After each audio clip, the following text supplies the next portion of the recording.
Então, nossa mesa se chama Gênero, Diversidade, Geração e Políticas Sociais.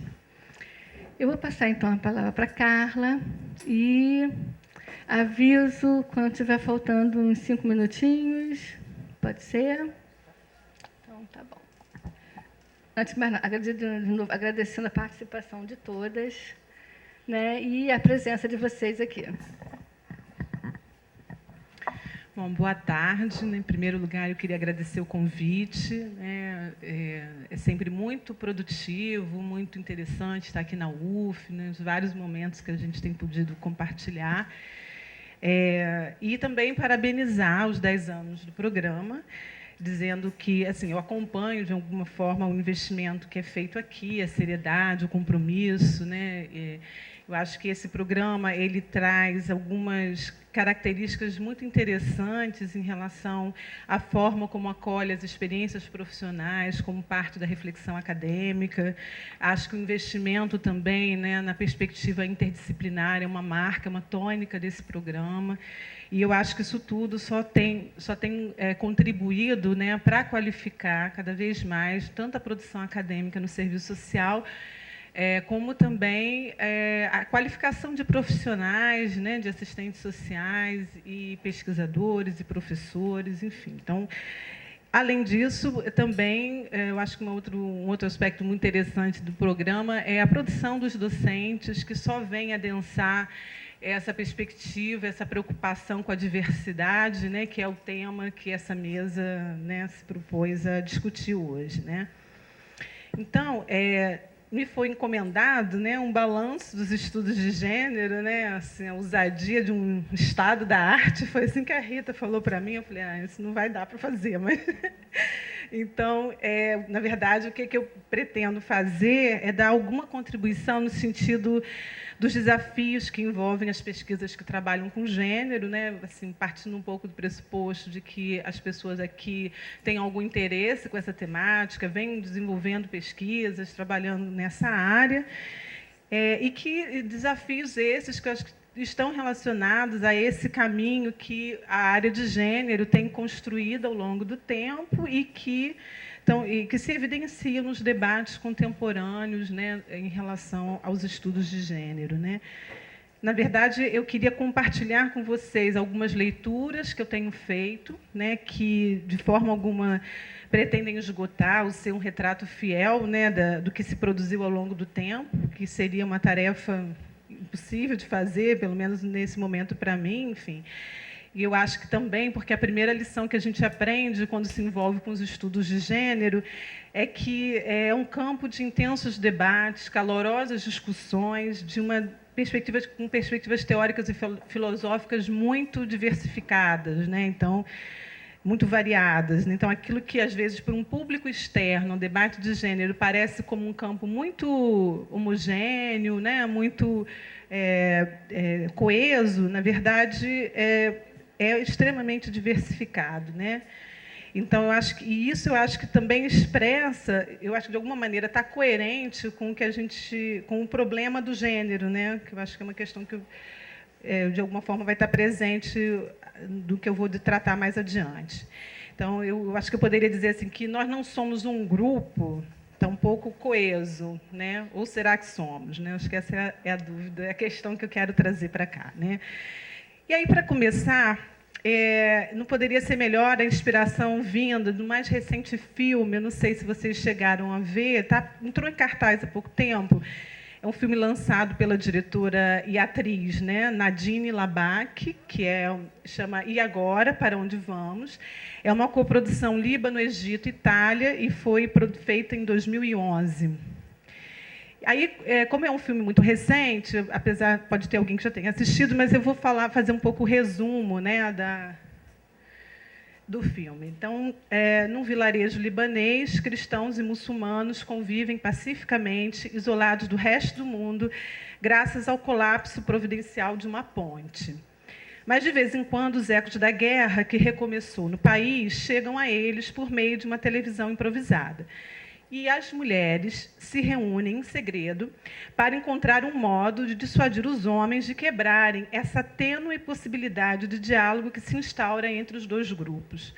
Nesta pequena comunidade vivem juntos cristãos e muçulmanos que se conhecem desde crianças e gerenciam pacificamente seus negócios na sombra de uma mesquita e de uma igreja. O pequeno cemitério do vilarejo, dividido inexoravelmente em 2 setores, está repleto de sepulturas de maridos, filhos e pais que as mulheres de ambos os lados já estão cansadas de visitar para renovar as flores e limpar as fotos de lembrança. Juntamente com outras mulheres do vilarejo, inventam de tudo para distrair os seus homens e evitar que se matem uns aos outros pelo ódio religioso, pela vingança ou simplesmente para defender seu orgulho.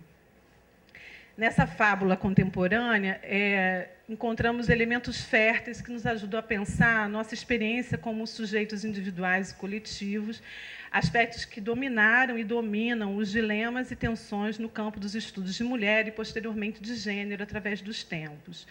Aliás, a história das mulheres, de como as suas experiências se constituíram em novas narrativas do mundo, ensejando práticas políticas, institucionais, pessoais, de outros idiomas, ela é recheada de cenas como a do filme. Negociações, manobras arriscadas. Tem uma cena hilária no filme que é elas manipulando os artifícios femininos, né, para barganharem a paz dos homens, né? Então tem um momento que elas trazem as prostitutas, né, para distraí-los, né, nesse processo, empanturram eles de comida. Então elas fazem todas aquelas manobras ditas, né, do universo feminino, e fazem uma gestão do cotidiano, né, e das suas dores, articulando o biográfico e o histórico, tal como na clássica formulação tão nossa conhecida, o pessoal é político, né?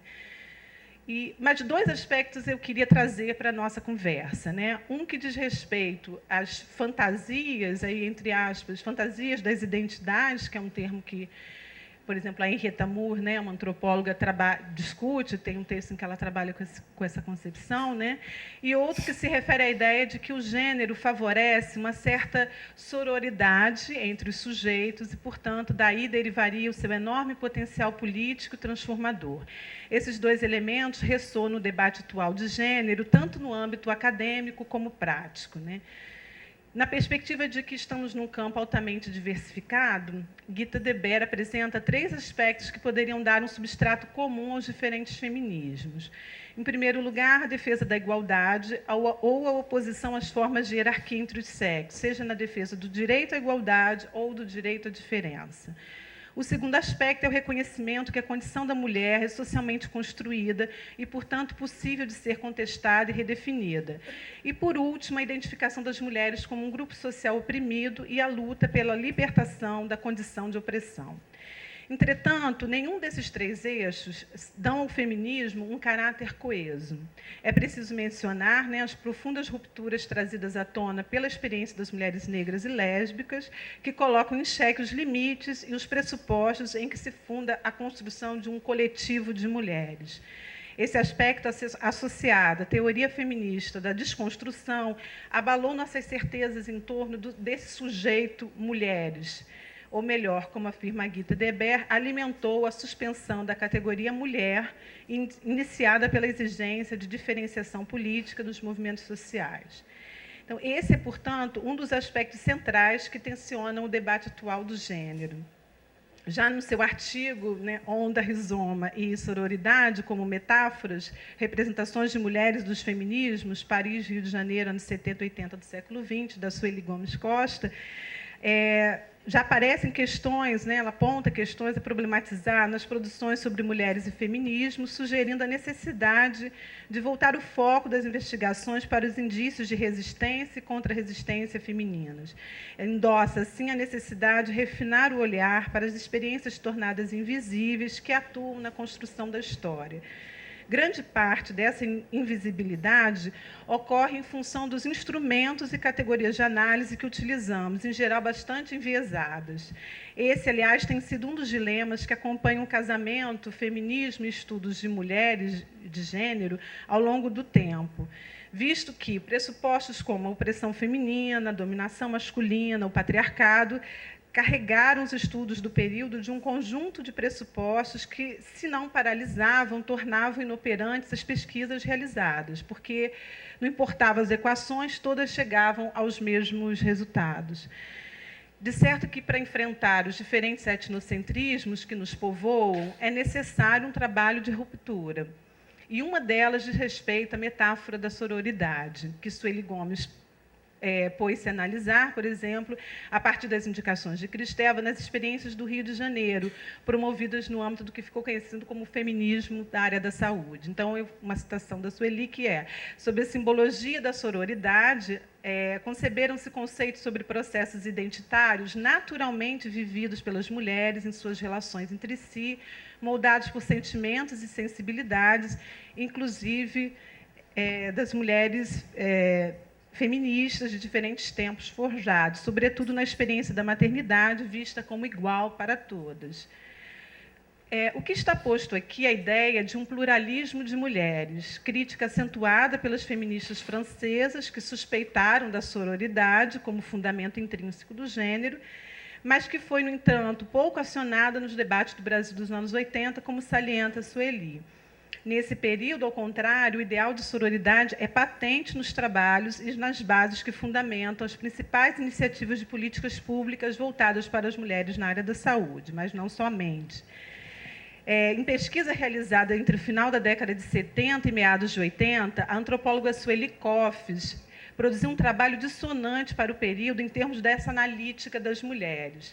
Mulheres, defendida como tese de doutorado em 91 e publicada 10 anos depois, expunha uma etnografia da relação social entre patroas e empregadas domésticas.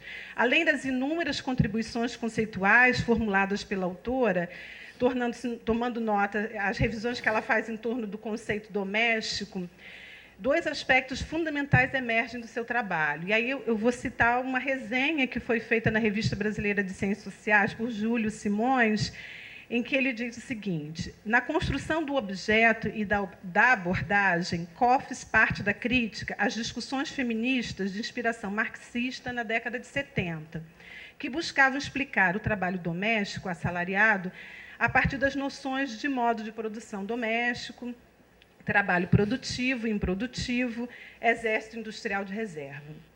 Embora tais conceituações sublinhassem o papel dos serviços domésticos na reprodução social mais ampla, elas permaneciam presas a distinções dualistas entre setores centrais e periféricos, estratégicos e intersticiais, relegando a família e o trabalho doméstico ao segundo termo de cada uma dessas polaridades e dissolvendo no personalismo e na afetividade a complexidade das relações sociais no interior da casa, tendo em vista uma compreensão mais articulada dos efeitos da desigualdade nos arranjos sociais e a importância estrutural do parentesco e da família nas chamadas sociedades modernas, Koffs busca construir uma referência conceitual alternativa, capaz de responder mais satisfatoriamente ao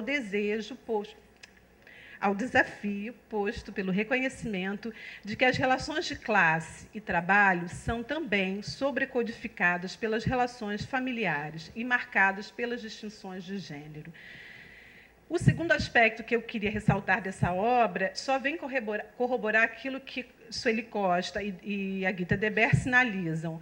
Ao lançar o foco do estudo sobre a relação entre as mulheres, Sueli Koffs nos diz que pensar que as experiências femininas se singularizam exclusiva e necessariamente em contraposição a um suposto polo fixo contrário, masculino, é invisibilizar as diferentes formas e situações onde o agenciamento das identidades se processa. Sueli Koffs está preocupada em mostrar que do encontro entre mulheres não nasce naturalmente nem necessariamente uma identidade comum. Portanto, o gênero tem de ser analisado em sua pluralidade e diversidade, não se constituindo desse modo numa categoria natural referente a uma identidade autocontida e estável. Para não me alongar mais, eu espero ter trazido alguns argumentos que põem em dúvida o edifício da construção dos sujeitos coletivos baseado em uma identidade comum, não problemática, coesa, solidária. Mais ainda, essa reflexão nos dirige ao segundo ponto que eu queria trazer aqui, inspirada no filme, né, E Agora, para Onde Vamos?, o qual se refere às fantasias das identidades. Bauman propõe que as identidades hoje só existem em processo de contínua renegociação. Diz o pensador, a formação da identidade, ou mais corretamente, sua reformação, tornou-se tarefa vitalícia, jamais completada. Em nenhum momento da vida a identidade é final. Sempre estará pendente uma tarefa de reajuste, uma vez que nem as condições de vida, nem os conjuntos de oportunidades e ameaças cessam de mudar. Citando Claude Dubar, ele continua: a identidade não passa de um resultado ao mesmo tempo estável e provisório, individual e coletivo, subjetivo e objetivo, biográfico e estruturado de diversos processos de socialização que, de uma só vez, constroem os indivíduos e definem as instituições. No âmbito do gênero, esse debate fertilizou um conjunto de reflexões que, ao propor a noção de sujeito como lugar de subjetividades múltiplas e potencialmente contraditórias, como está, por exemplo, na Henrietta Moore, assumiu que a tarefa fundamental dos estudos de gênero constitui identificar os processos, as situações, os contextos onde as diferenças são formuladas. Mais do que pensar o gênero como descrição de pessoas, sujeitos empíricos, pensá-lo como processos mediante os quais as identidades são negociadas e que fundamentam as práticas institucionais e sociais. O gênero como um idioma para se falar de processos e relações, mais do que o que um sujeito é. Assim, é possível evidenciar no debate contemporâneo do gênero um esforço de pensar, como está em Adriana Piscitelli, gênero de maneira não identitária. Acontece que gênero impôs-se justamente tomando como fundamento a distinção de dois sexos. As diferenças sexuais binárias, mesmo não determinando, fundamentam a categoria gênero, tornando-se recorrente a ideia de que o corpo sexuado é uma base de onde se ergue o edifício do gênero, concebido como uma categoria cultural em oposição a outra natural. Nesse sentido, torna-se tarefa necessária examinar sexo e corpo como construções sociais e históricas, tarefa a que se dedicou, por exemplo, o historiador Thomas Laqueur. Conforme argumenta Laqueur, o chamado sexo biológico não oferece um fundamento sólido da categoria cultural de gênero, mas ameaça constantemente subvertê-lo. As transformações no modo de representar o corpo, observadas por Laqueur, levaram na tese de que, na época do discurso do sexo único, no pré-iluminismo, ao inverso do que se pensa, o sexo ou o corpo era compreendido como um epifenômeno, enquanto o gênero, que hoje consideramos cultural, era primário, real. Nesse modelo, sexo e gênero eram ligados a um círculo de significados onde ser homem e ser mulher representavam dispor de um poder social, um lugar. A estratégia iluminista deslocou o significado para um substrato biológico.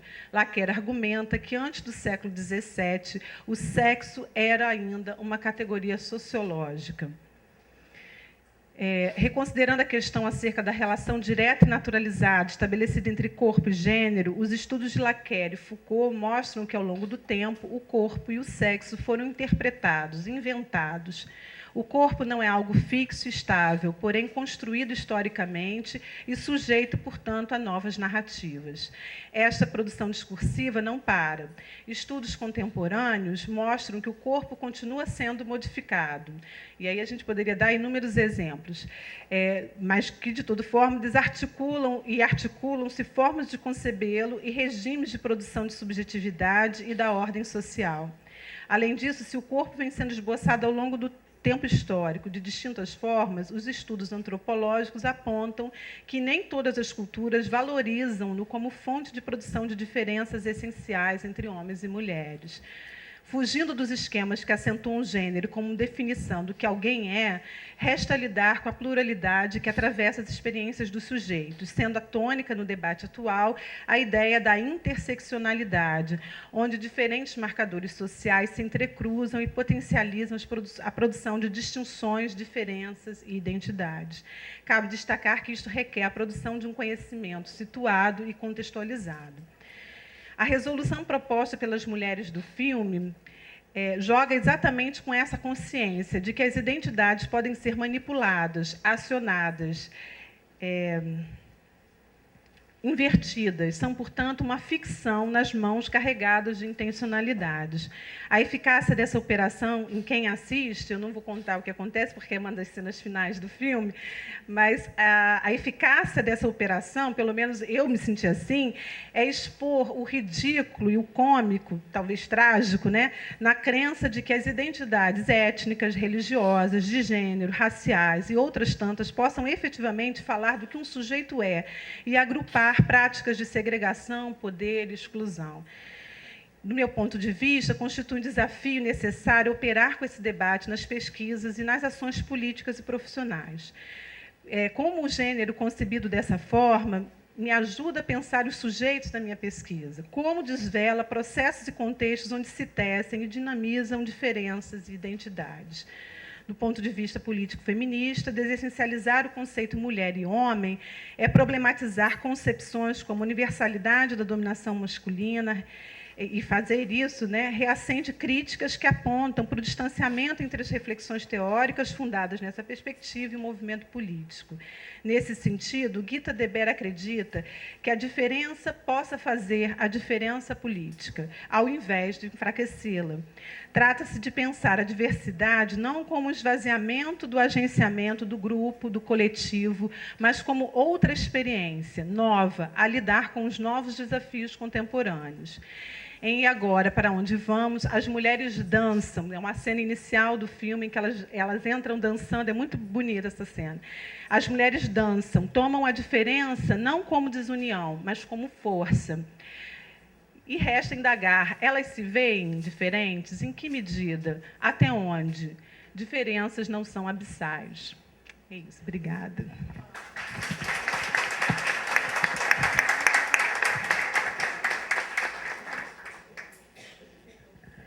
Gente, agora que a minha cola chegou, deixa eu falar um pouquinho mais da Carla. Ela possui graduação em Serviço Social pela Universidade Federal do Rio de Janeiro, mestrado em Sociologia e Antropologia pela Federal do Rio de Janeiro também, e doutorado em Ciências Sociais pela Estadual de Campinas. Atualmente é professora adjunta da Universidade do Estado do Rio de Janeiro.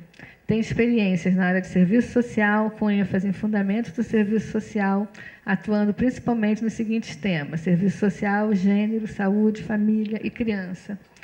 E faz parte também da pós-graduação, né, da Universidade Estadual do Rio de Janeiro.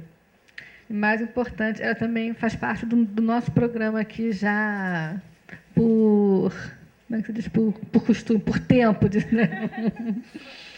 Agora eu vou passar para Ana Cristina Santos. Ela é socióloga, doutorada em Estudos de Gênero pela Universidade de Leeds, no Reino Unido, investigadora do Centro de Estudos Sociais, do Laboratório Associado da Universidade de Coimbra, membro do Núcleo de Democracia, Cidadania e Direito, DECID, possui diversas publicações nacionais e internacionais na área das sexualidades. É ainda membro, fundador da Associação Não Te Prives, do Grupo de Defesa dos Direitos Sexuais e formadora em igualdade de oportunidade entre mulheres e crianças. Foi coordenadora também da campanha Fazer Ondas, em parceria com a Women on Waves, 2004, sentada na defesa da saúde reprodutiva das mulheres. Aí eu vou passar aqui. Ok. Muito boa tarde a todas e a todos. Eu quero começar por agradecer o convite às professoras Rita Freitas, Mónica Sena, Nívia Barros, não só pelo convite, mas pelo acolhimento que tenho tido desde que cheguei aqui ao Rio. Quero também agradecer à Leidiane, que gentilmente vai tratar de passar os slides. Bom, e ainda à Carla, que eu não conhecia, nós não nos conhecíamos, e vocês verão que ao longo da minha apresentação, de facto, há muitos pontos em comum, o que é interessante, sem termos combinado. Bem, vamos ver. Como vem sendo reconhecido pela comunidade científica no âmbito das ciências sociais e humanas a nível nacional e internacional, a pesquisa sobre género, e aqui incluo de uma forma transversal toda a pesquisa sobre sexualidades e corpo, constitui uma parte significativa e crescente do trabalho académico.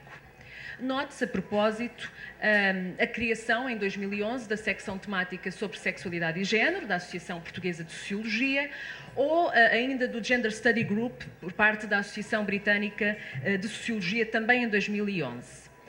Já este ano, em 2012, foi criado na Universidade Técnica de Lisboa o Centro Interdisciplinar de Estudos de Género, por iniciativa de Anália Torres e entre outras colegas. Também no SES, no Centro de Estudos Sociais da Universidade de Coimbra, instituição à qual eu pertenço, notamos uma expansão no número de pesquisadores e pesquisadoras com trabalho nesta área, na área do género ou da sexualidade, a partir de uma variedade de pontos disciplinares. Há um enfoque nos estudos sociojurídicos, mas de facto a interdisciplinaridade é bastante elevada. Estou segura que esta realidade descreve a situação em muitos centros de pesquisa, mundo fora e também no Brasil. Esta expansão tem reflexo direto no acervo das nossas bibliotecas, no número crescente de estudantes com estágios doutorais ou teses sobre estes temas, na participação em redes internacionais sobre género e sexualidade, nas candidaturas a financiamento preparadas e aprovadas e nas publicações que vão saindo. No entanto, este saber acumulado tem ficado de alguma forma invisível, disperso, pelo menos na academia portuguesa, para além de, em larga medida, fruto de algum preconceito, como veremos. Esta invisibilidade, embora não intencional, constitui um notório desperdício de experiência, não apenas dentro de cada uma das nossas instituições ou departamentos, mas também na articulação com outras instituições que trabalham sobre género, sobre sexualidade, sobre corpo, e cuja interação, sempre que possível, tem representado uma mais-valia para as pessoas envolvidas em toda a sua diversidade disciplinar. De facto, a consolidação entre nós desta área de estudos é um passo incontornável para a visibilidade e relevância da nossa intervenção académica e política dentro e fora da Torre de Marfim, dentro e fora da academia. Há ferramentas que nos ajudam nesta missão de tornar claro e acessível aquilo que tantas vezes fica ora na gaveta, no armário, ora despojado de sentido na sequência de preconceitos culturalmente enraizados. Nesta tarefa de falar de género e sexualidade, por vezes socorremos-nos de filmes, de livros, de letras de música, fazemos história por analogia, enfatizamos as pontes com outras formas de opressão e de menorização.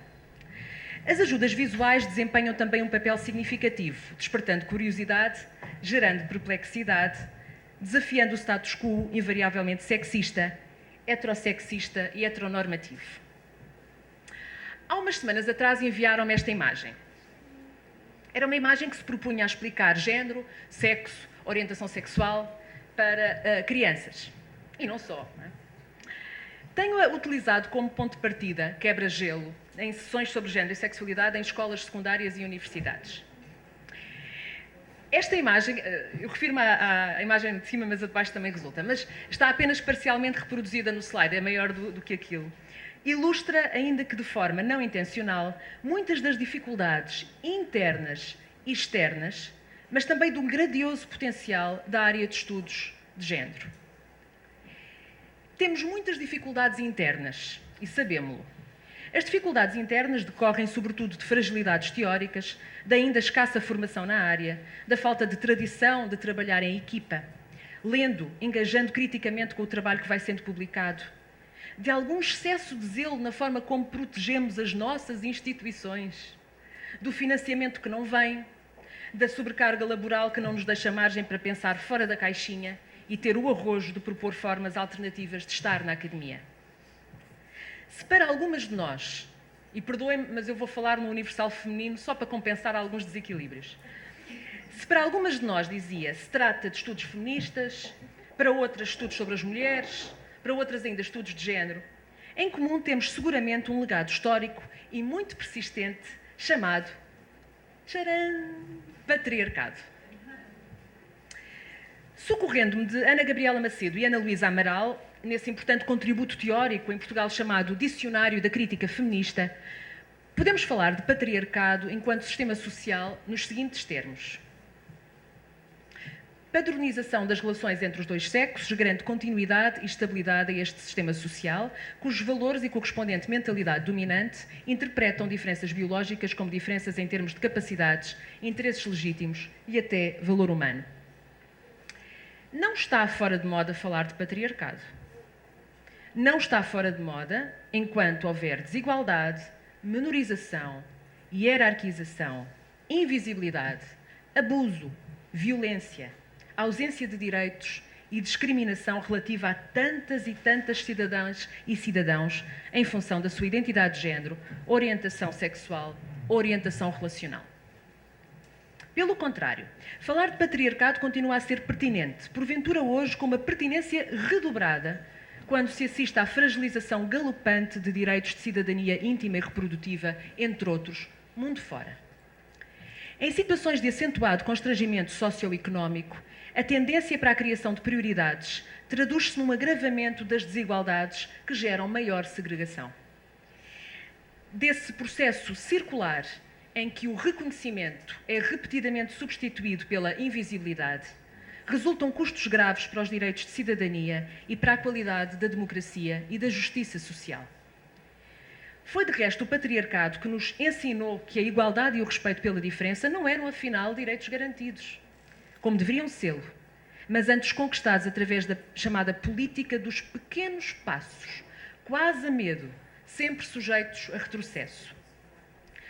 Obviamente que se reconhece o caráter situado quando o patriarcado se operacionaliza em cada contexto, em cada momento.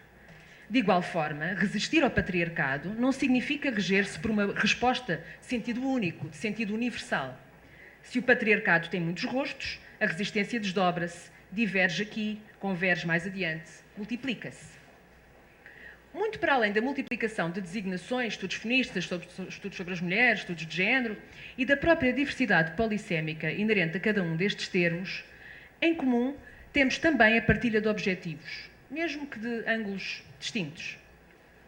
Todas, nesta sala e nos muitos cantinhos do mundo em que nos movemos, reconhecemos que todo o conhecimento é situado, incluindo, porventura, com uma incidência maior, aquele que se produz em contexto académico.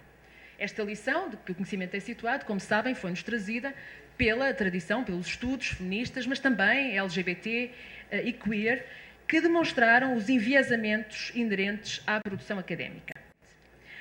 O ativismo, assim entendido, não é incompatível com a produção teórica na academia, muito pelo contrário. Se assim é, devemos nós, enquanto cientistas sociais, sacrificar o reconhecimento da nossa posicionalidade política com o objetivo de reter uma objetividade alegadamente neutra e que não passa, afinal de contas, de uma fraca objetividade, falando nos termos de Harding? O que parece artificial nesta equação é a alegada distinção entre ciência e política, como se um muro alto, ainda que precário e sempre impossível, pudesse garantir maior rigor. O objeto intruso é a premissa da neutralidade, que oblitera o facto de sermos todas sujeitos situados. A nossa posicionalidade não se compadece do empenho em escondê-la. Daí o imperativo ético de tornar visível esse mesmo envolvimento. Ao revalorizar o conceito de posicionalidade, ou standpoint, em vez de procurar proteger a academia da política, cientistas ativistas contribuem para uma mudança de paradigma sociológico, reinventando a sociologia e outras ciências sociais enquanto campo de estudos social e politicamente relevante. Esta mudança de paradigma contém oportunidades e desafios. Oportunidades. Cientistas ativistas estão numa posição particularmente útil no que toca a aceder determinados circuitos responsáveis pela mudança de legislação, pela mudança de mentalidades. E refiro-me aos mídia, mas também me refiro aos decisores políticos, a toda uma área de pessoas que intervêm socialmente e culturalmente. No campo dos estudos de género, LGBT e queer, cientistas ativistas veem depositadas em si a confiança e a esperança de pessoas que experienciam diariamente os efeitos da discriminação com base na orientação sexual e identidade de género. Daí que cientistas ativistas tenham um dever ético de produzir conhecimento científico numa linguagem acessível a uma audiência diversificada e disseminado junto de agentes e instituições que têm o poder de combater essa discriminação. não vale produzir teses para ficarem na biblioteca. Por muito fantástica e importante que seja a biblioteca, e nós tínhamos muito orgulho na biblioteca, não vale, tem que sair para fora da academia. Tal disponibilidade para nos revelarmos enquanto cientistas sociais politicamente engajados tornará, porventura, as ciências sociais mais transparentes e mais relevantes, dentro e fora da academia. Claro que este novo paradigma também coloca, como eu dizia há pouco, desafios. O Stephen Falk fala deste desafio enquanto uma lição terrível e maldição, e passa a citar: a maldição de deixarmos de ser capazes de exercer com facilidade o privilégio branco, heterossexista ou de classe, sem ter sérios problemas de consciência. Esta mudança de paradigma, exigida pelo desvendar do ativismo dentro da academia, ilustra uma nova perspectiva crítica que me leva ao segundo conceito que vos trago. Trata-se da sociologia pública queer. E eu não me vou deter muito aqui, podemos conversar depois um pouco mais durante o debate. Mas, no fundo, designa uma nova perspectiva crítica empenhada em transformar políticas públicas, legislação, instituições culturais e políticas, de modo a combater a discriminação com base na orientação sexual e identidade de género. A discriminação não é, de acordo com esta perspectiva, um problema individual, é um produto coletivo que resulta de relações de poder assimétricas. A tónica deixa de ser, então, colocada na vítima individual para se centrar no sistema estrutural que dá origem a esta mesma discriminação e a legitima. Bom, ok. Escusado será dizer que tudo isto enfrenta tremendos obstáculos fora da academia. Nós conhecemos esses obstáculos, não é? Chama-se heterossexismo, homofobia, transfobia, sexismo, etc. Patriarcado. Bom. Se as resistências externas à academia têm sido subejamente analisadas, não tem sido tão trabalhado o obstáculo que surge, ou os obstáculos que surgem a partir de dentro da academia, face aos estudos de género. Este tema, pronto, daria seguramente aso a conversas para longas horas e a muitos artigos de revistas científicas. Mas, ciente dos constrangimentos temporais, permitam-me que confesse a minha perplexidade perante uma ideia que vem sendo repetida por diversas pessoas em diversos contextos. Talvez o Brasil seja diferente, dir-me-ão. Eu chamo-lhe o mito da matrioshka. Vocês falam matrioshka ou bonequinha russa? É os dois. Pronto, então. E eu esqueci-me, eu trouxe umas matrioscas comigo que era para vos ilustrar, mas vocês sabem do que é que... Imaginem, tá bom? Pronto, esqueci-me no hotel. Segundo este mito, o mito da matriosca, há um contexto amplo em que é esperado que nos movamos na academia. É aquela matriosca maior. Tá? Podem ser as ciências sociais, podem ser as humanidades, por exemplo. Essas categorias descrevem seguramente a formação original de muitas pessoas que fazem depois estudos de género. É esse o domínio maior em que se citam depois os autores de referência, quase sempre homens brancos mortos. Depois, mais pequeninas, mas ainda visíveis e com alguma aptidão holística, com capacidade de abarcar, temos a psicologia, o direito, a sociologia, a geografia, por exemplo. As pessoas sabem do que é que se trata, têm associadas uma certa legitimidade decorrente da existência de associações profissionais, de ordens, a presença nos órgãos de comunicação social, linhas de financiamento próprias, programas de estudos graduados, pós-graduados, há várias décadas. Há ainda um terceiro nível, uma terceira matriosca. Pode ser a psicologia cognitiva, a sociologia das religiões, o direito constitucional, por exemplo. Mas, dizem-nos, por outras palavras, nós, quem trabalha em estudos de género, somos a matriosca menor, a mais pequenininha, aquela que manifestamente não detém capacidade para abarcar absolutamente mais nada, nem sequer de se abrir, de se desdobrar em duas. Os movimentos de mulheres ou LGBT queer são menos relevantes no contexto atual de crise económica.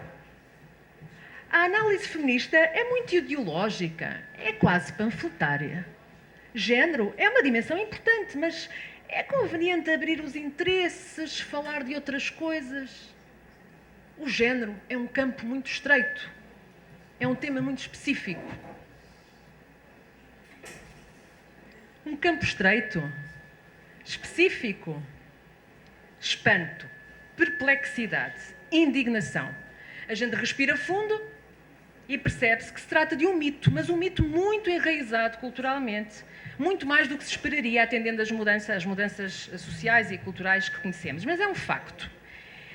Falhar em perceber que o género pode ser tudo menos específico ou pouco abrangente denuncia a incapacidade em criar pontos, traduções, sinergias.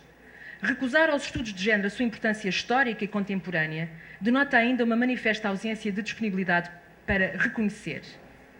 E o que é reconhecer, afinal? Em sentido estrito, reconhecer é conhecer de novo. Um processo conducente ao estabelecimento de relações de igualdade. Nessa linha, a premissa do reconhecimento consiste numa disponibilidade para a aprendizagem recíproca, mútua, em substituir aquilo que nos distancia por aquilo que nos aproxima e enriquece. E basta uns minutinhos da realidade para se perceber que, por acaso, o género não é absolutamente nada específico, mas omnipresente, transversal, inter e multidisciplinar. A diferença está apenas no estilo.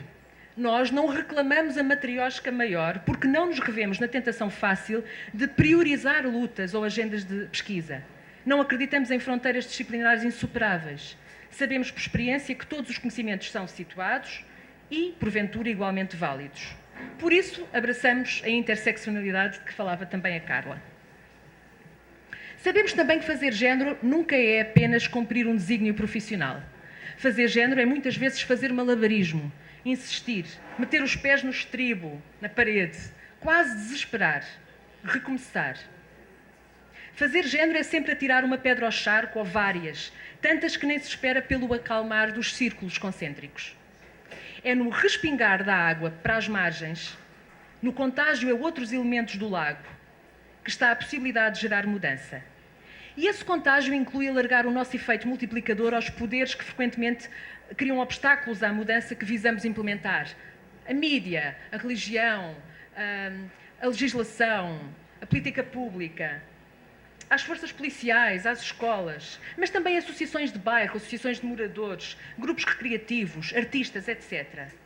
E não esqueçamos a própria academia, não é? Alegadamente a nossa zona de conforto, a nossa praia, um porto seguro, o sítio a partir do qual escolhemos gerar impacto. E se de facto o impacto externo tem sido fundamental, temos que pensar em formas criativas de gerar impacto interno. Eu não me vou deter aqui, tinha assim uma série de sugestões, mas vamos avançar. Mesmo a terminar, um minuto, uma nota a que eu não resisto. Como pessoas politizadas que somos, nesta sala, não é? Politizadas, engajadas, envolvidas, e porque estamos numa área de estudos que amplifica a consciencialização face à discriminação e a nossa responsabilidade formativa de formar, como pessoas politizadas que somos, dizia, treinadas durante décadas para a flexibilização, para acomodar interesses de todas as pessoas, para o chamado multitasking, precisamos aprender a dizer não. Saber dizer não é preciso, de forma a preservar o que consideramos igualmente precioso e válido, remetendo a dedicação académica a apenas um entre muitos aspectos das nossas vidas. Ter mais tempo para o ativismo, ter mais tempo para o voluntariado, para as pessoas que amamos, para descansar, para transformar o mundo, para repor energias. Tudo isto deveria ter um lugar importante e não secundário. Esta é a armadilha da Torre de Marfim num tempo de academia sem paredes, de que fala Rosalind Gill. Saímos dos nossos gabinetes e não paramos. O trabalho acompanha-nos via iPad, via iPhone, via Twitter. Dormimos pouco, é ou não é? Cortamos os fins de semana a meio, deixamos de ter fins de semana. Décadas após a crítica feminista ao duplo padrão, continuamos a ter que ser super mulheres na academia, super pesquisadoras, super docentes, super prolíficas, empreendedoras, organizadas, disponíveis. Há todo um sistema, que é um sistema neoliberal, que nos empurra para isto. Não tem que ser assim. Precisamos aprender a dizer não para continuar. Aprender a selecionar e delegar para respirar. Saber parar para continuarmos pessoas motivadas e pessoas bem dispostas. Talvez resida aqui um dos desafios mais urgentes para a intervenção feminista no século XXI. E nem de propósito escolho terminar com uma definição de futuro. É uma definição que saiu muito recentemente, este ano, num dicionário organizado pelo Centro de Estudos Sociais. E esta definição diz-nos assim, definição de futuro. O presente é um instante fugidio, entrincheirado entre o passado e o futuro. Enquanto o futuro, sendo infinito, permite imaginar as mais radiosas expectativas quando confrontadas com as experiências do presente. Ao contrário do futuro da sociedade, o futuro dos indivíduos é concebido como limitado pela duração da sua vida. O caráter limitado do futuro individual obriga a cuidar dele, aqui e agora. Muito obrigada pela vossa atenção. Boa tarde. Eu primeiro quero agradecer por vocês estarem aqui compartilhando com a gente da pós-graduação, um momento como esse, que são 10 anos, e quando o mestrado, inicialmente, do nosso programa foi criado, eu estava no doutorado. Quando eu cheguei, o doutorado já tinha 4 anos. Mas, mesmo não afastada para o doutorado, eu fiz a criação desse mestrado. Tem sido de muita luta, muito companheirismo, muito empate, muita briga, muito amor, muito afeto. Nós podemos falar que nós não passamos sem muito ativismo nele. E tem sido uma luta grande. Então, esse dia é o resultante de muita conquista, né? E aí a gente agradece por estar podendo participar desse momento junto com vocês. Eu tinha preparado a minha fala, a terceira, eu fiquei nervosa com esses 10 anos da pós, e eu ia falar um pouco sobre gênero, mas eu não vou por aí. Eu vou mudar mais uma vez minha fala, como a questão de gênero já foi muito tratada, eu vou falar um pouquinho da questão geracional, porque a minha é diversidade e a questão da geração. Então, quero falar de criança, adolescente e idosos. Eu vou fazer uma breve introdução para aproveitar o que eu já escrevi. Depois, se eu for esquecer o que eu já escrevi, nós vamos bater um papo. Tá? Porque eu acho que o que eu escrevi vem de encontro, mesmo assim, em termos combinados, ao que Carla e a Ana Cristina vêm como proposta, que é que o estudo de gênero, da diversidade, das questões geracionais, deixam claro a necessidade e a possibilidade da transposição entre fronteiras do conhecimento, podendo até limitá-los, mas como questão fundante fica a interconexão de tais temáticas, uma ultrapassagem de fronteira que permitem análises políticas, econômicas, sociais e culturais, que, entre outros fatores, subsidiem políticas sociais para estas áreas. A constatação que existe toda uma gama de definições, que existem também considerações para a abordagem de determinados fatos sociais, vai nos permitir aproximar do objeto de investigação e estudo. Isso não é algo simples. Existe mais que conhecimento dos fatos, mas reflexões e comprometimentos nas abordagens desenvolvidas. O que a Ana Cristina trouxe muito bem, que é o ativismo científico. A transposição entre fronteiras do conhecimento permite consolidar uma abordagem histórico-crítica no debate de estudo como de gênero, de violência, geração, da violência intrafamiliar, que é minha questão de estudo, contrapondo-se à abordagem fragmentária, que apartam a igualdade como fundamento e que se encontram em muitos estudo em nível nacional e internacional e acabam por corroborar as desigualdades, diferenças e segregação.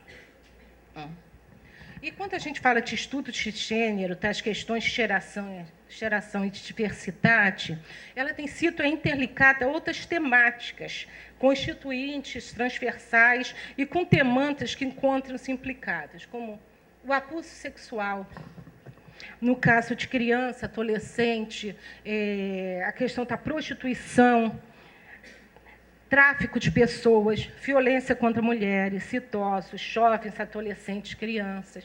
O que a gente tem visto muito, o extermínio de jovens, negros, pardos, pobres, gravidez na adolescência, dificuldade em relação ao planejamento familiar ou direitos reprodutivos, mulheres chefes de famílias, mulheres idosas e idosos de ambos os sexos, vivendo sozinhos ou sustentando suas famílias.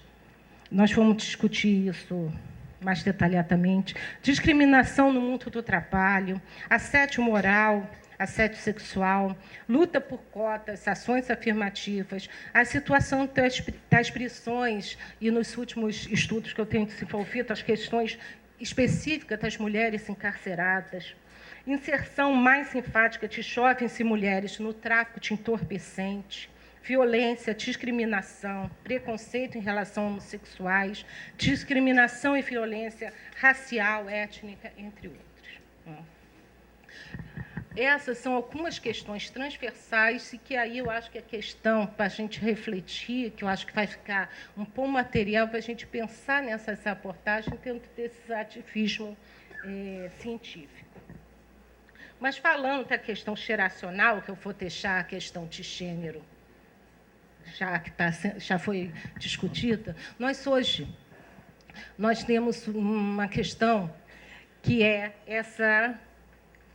A gente fala em infância, a gente tem duas abordagens que estão sendo muito enfatizadas. Primeiro é a questão dos limites, que a gente cada vez mais fala que é a questão da infância e da adolescência, é uma questão de limite.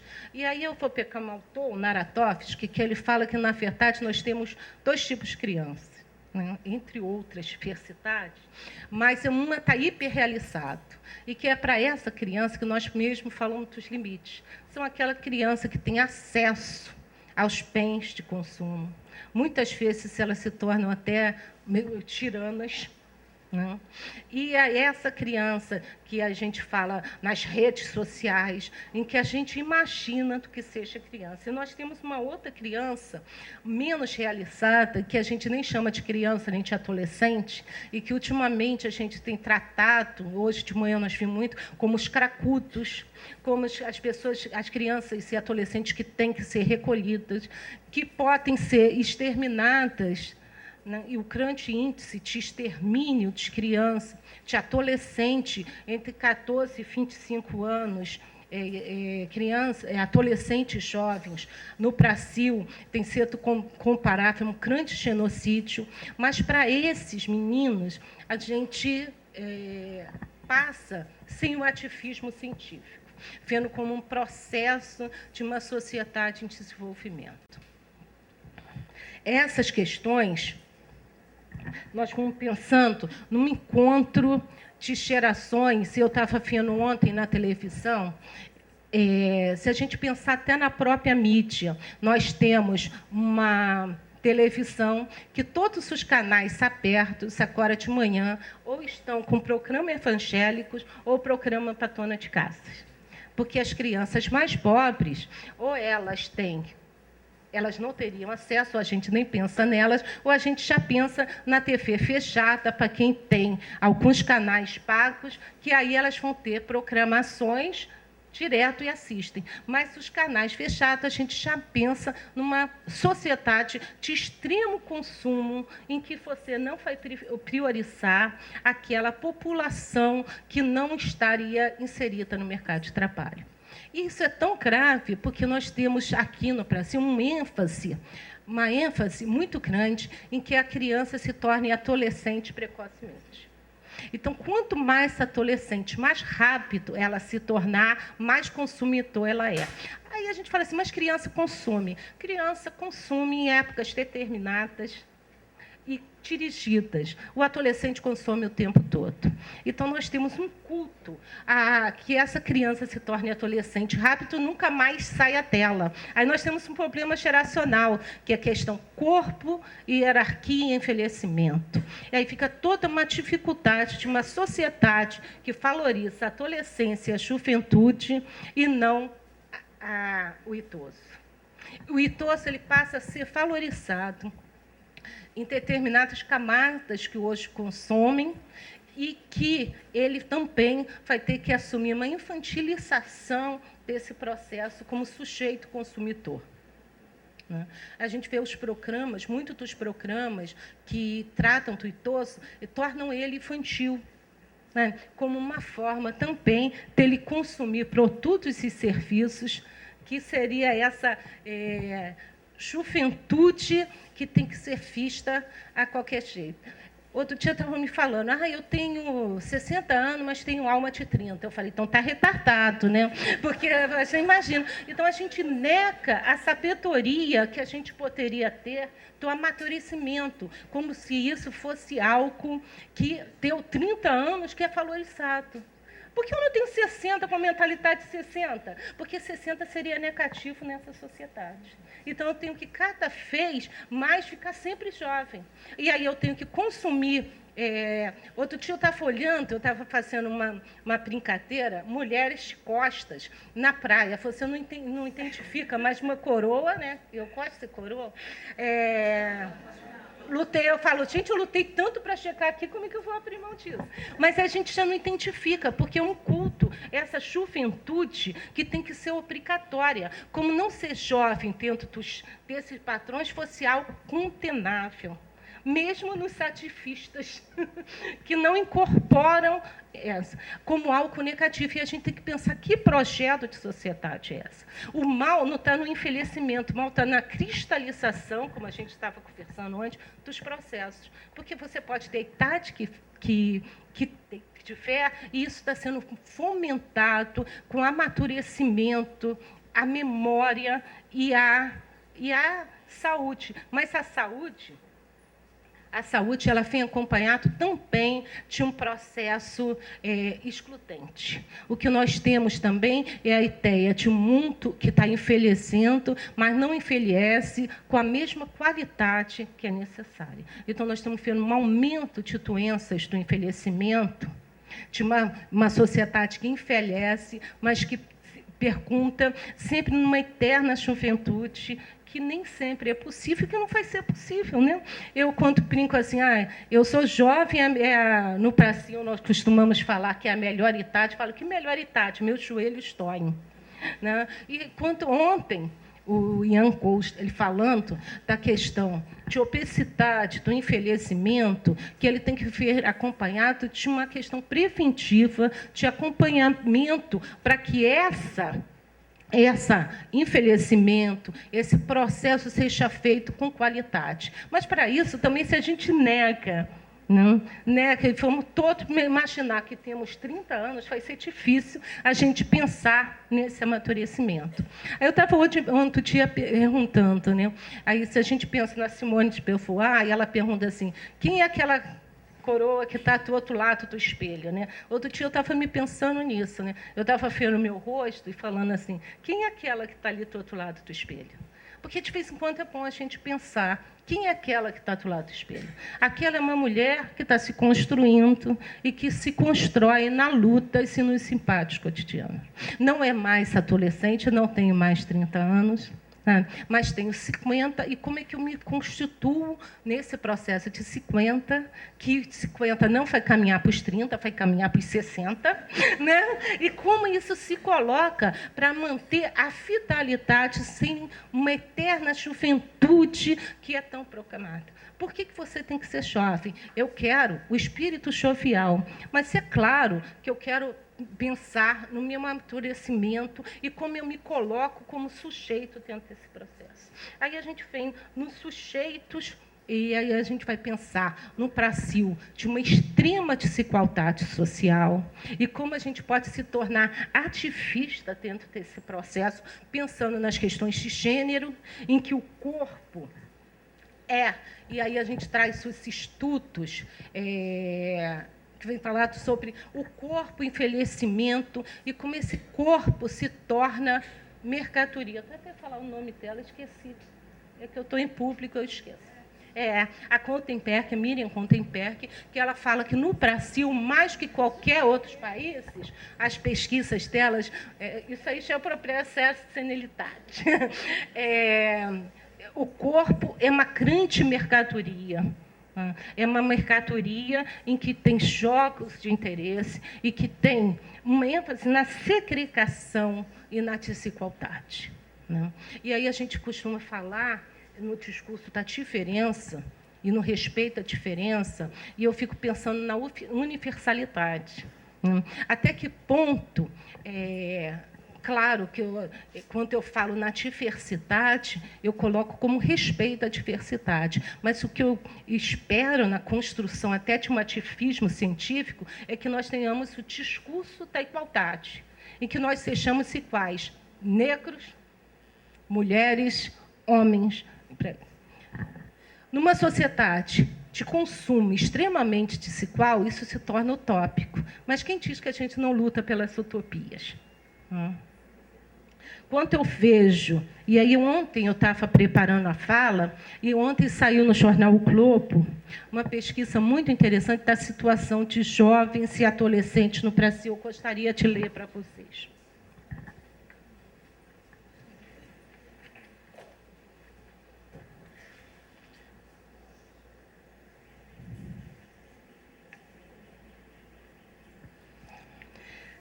É uma pesquisa que saiu resultante do dossiê da pessoa idosa de 2011 e revela com base em registro da Polícia Civil que a ocorrência de crime contra os idosos cresceu 91,2% entre 2002 e 2010. Em apenas 8 anos. Número bastante expressivo, se for levado em conta que, de acordo com o IBGE, o aumento da população com mais de 60 anos foi de 35% de 2000 a 2010. Ainda segundo o Instituto de Segurança Pública, o estelionato é o crime mais comum contra os idosos, representando 9,4% de todos daqueles que foram vítimas em 2010. Eles foram alvos de 22% dos 5.300 casos registrados naquele ano. As estatísticas mostram que houve um crescimento expressivo de um outro tipo de crime contra essa parcela da população, o roubo à residência. De janeiro entre agosto deste ano, houve um aumento de 59,6% dos casos em comparação ao mesmo período de 2011, saltando de 171 para 272 ocorrências. O aumento de roubos à residência de idosos foi mais de 20%. O serviço do disque idoso da Assembleia Legislativa também revela o aumento de casos da violência contra a terceira idade. Né? No caso de adolescente e crianças e adolescentes, nós continuamos, e depois, se vocês quiserem, um status sobre o caso do aumento do extermínio contra criança, contra meninos negros do sexo masculino, é só pegar o mapa da violência de 2012. Tem sido constante, tem sido saído um mapa da violência, que vem com tantos casos da violência de gênero, da violência contra crianças e adolescentes, da população, da questão racial, é só pegar os mapas. No estudo da professora Rita, ela fez, só para, antes de terminar, para pegar no caso da questão da diversidade, ela começou a fazer uma pesquisa aqui em Niterói sobre a violência contra homossexuais. E ela ficou impressionada com os status oficiais, esse tipo de violência não ter registro. É a questão da invisibilidade. Então, tenho morado metade aqui, metade em Maricá, então sou uma pessoa sem território fixo.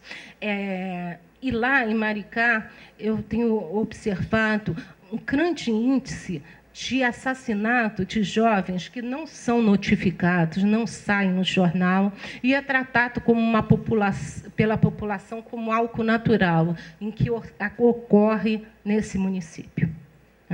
Isso em Maricá, uma cidade com 100 mil habitantes. Se a gente for pegar o status de São Gonçalo, uma cidade de quase 1 milhão de habitantes, a gente vai ficar impressionado. Hoje, numa mesa, uma pessoa apresentava o status sobre Duque de Caxias. E os indicadores são assustadores. Então, a gente vai pensando de como lidar com essas situações, como nós vamos lidar academicamente, intento de eu chapecanto o conceito da professora Ana Cristina, com ativismo científico, para lidar com esse status de forma quantitativa e qualitativamente. E quando a gente fala em transposição do conhecimento, a gente pensar que na área do serviço social, até bem pouco tempo, a gente tinha uma rejeição a números. Qualquer coisa que fosse qualitativa, a gente falava não. E hoje a gente está pensando que o dado qualitativo ele vai servir quantitativo para a gente trabalhar-nos qualitativamente e a gente pensar como é que nós podemos intervir. Por quê? Porque o serviço social, nós temos aqui, no caso da política social, um curso interdisciplinar, mas nós temos um grande índice dos nossos egressos que estão no campo da gestão. E quando a gente pensa que essas pessoas que estão no campo da gestão, ela vai desenvolver as políticas sociais, nós temos que pensar no extremo compromisso desse perfil que está nessa sala hoje. Então, nós estamos formando profissionais que vão interpretar e vão ter uma ação prática muito importante em termos de Estado e do país, porque o nosso curso tem tido um grande número de pessoas de fora do Estado e, ultimamente, a UEA tem montado, principalmente, de outros países da América Latina. Então, fica aqui algumas reflexões para a gente levar para o debate que podem ser aprofundados durante o transcorrer aqui do processo. Tá ok? Muito obrigada.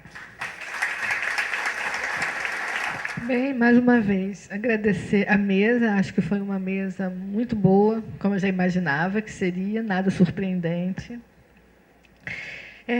Assim, acho que a gente falou de temas aqui, que a gente pensar na área das ciências sociais de uma maneira geral, mas pensar especificamente no serviço social, abre para uma grande quantidade de debate. Eu vou passar a palavra para vocês, só queria resgatar, né, que eu acho que todas as falas apresentaram algumas questões que apontam pontos muito incomuns, como principalmente essa transversalidade que o conceito gênero permite na abordagem das questões sociais.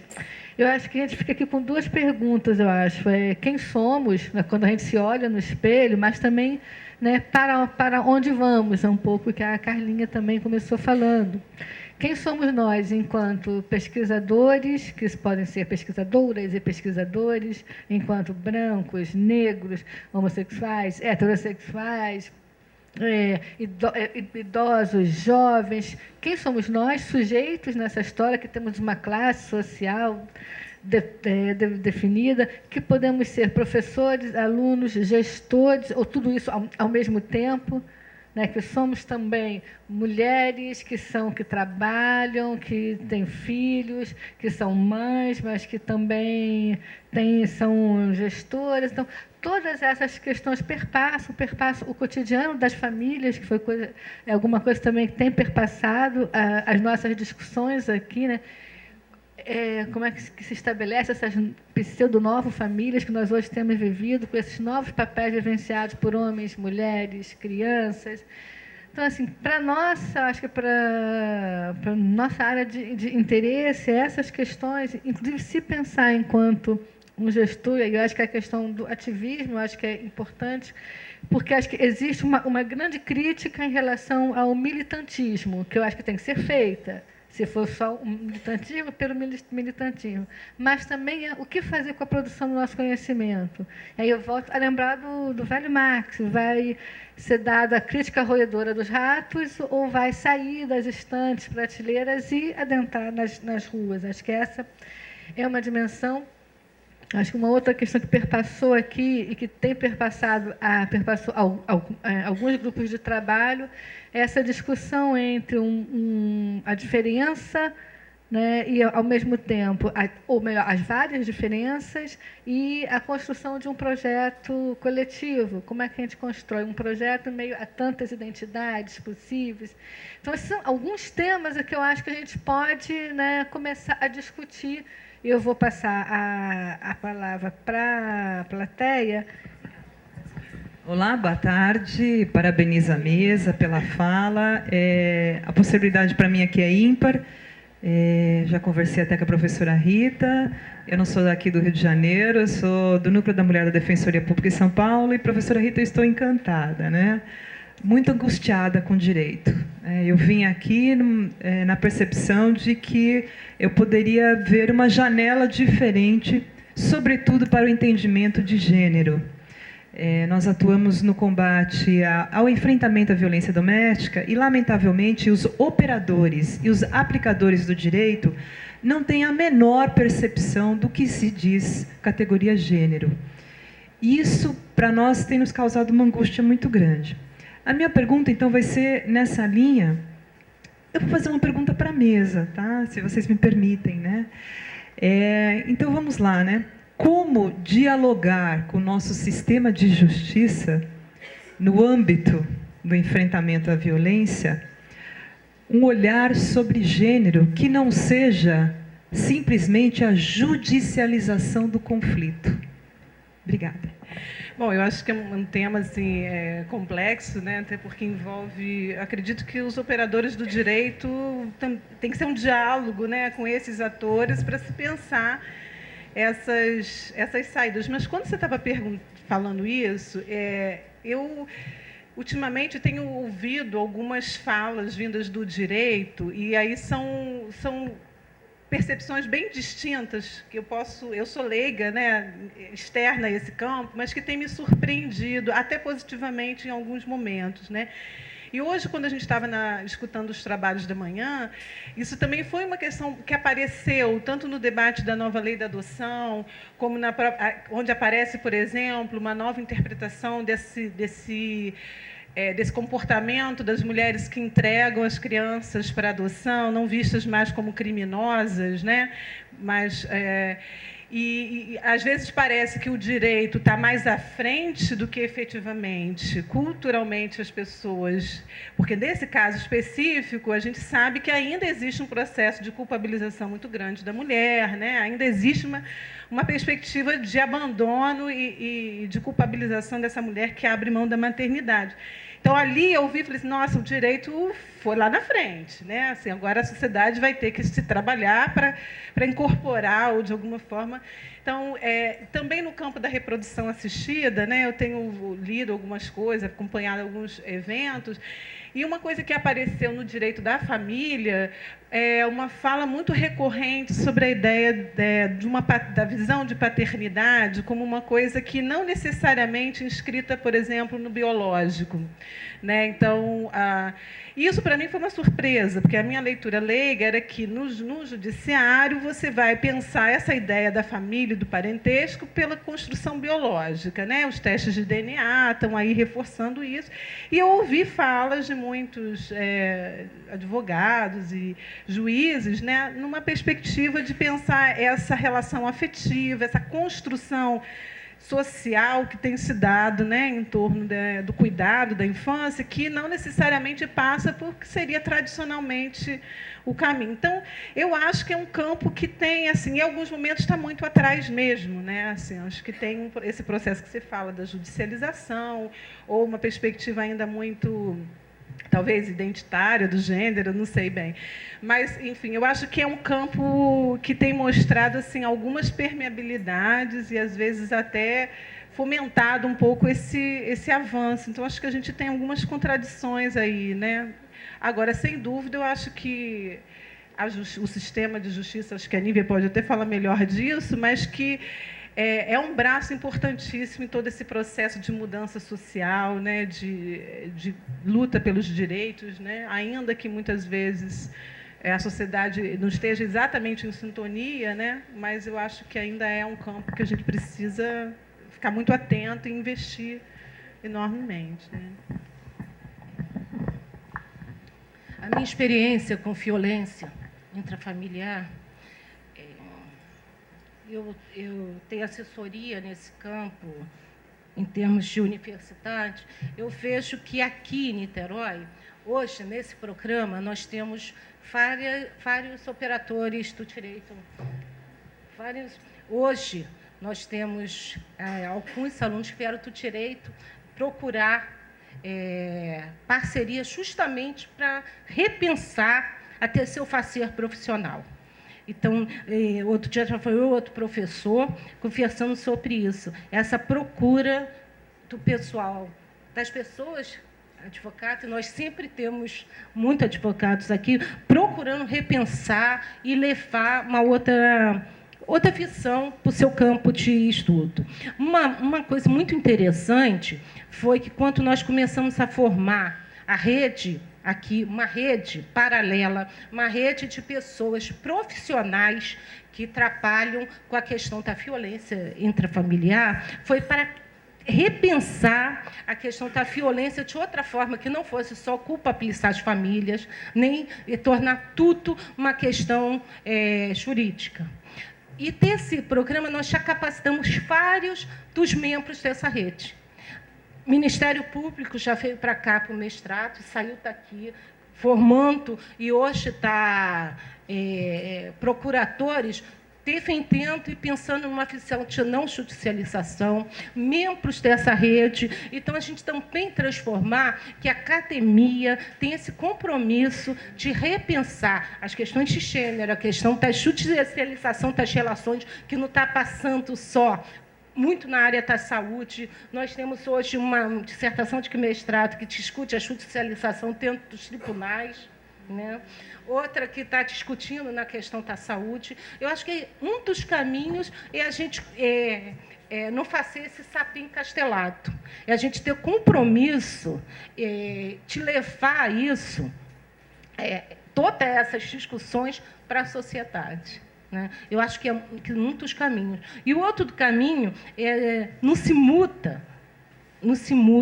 uma sociedade só pelas leis. Você muda pela mudança de mentalidade. Então, não adianta. Hoje eu estava discutindo isso na lei da palmata. Né? Você cria uma lei, é proibido da palmata. E as famílias ficam perdidas sem saber como lidar com os filhos. Né? Existe aí uma questão cultural, que isso existe trabalho, existe comprometimento dos profissionais, existe todo um trabalho que tem que ser feito. Não adianta a lei vir, que você só judicializa e no final acaba criminalizando as famílias pobres, porque essa lei não vai punir classe média e rico, ela vai punir pobres.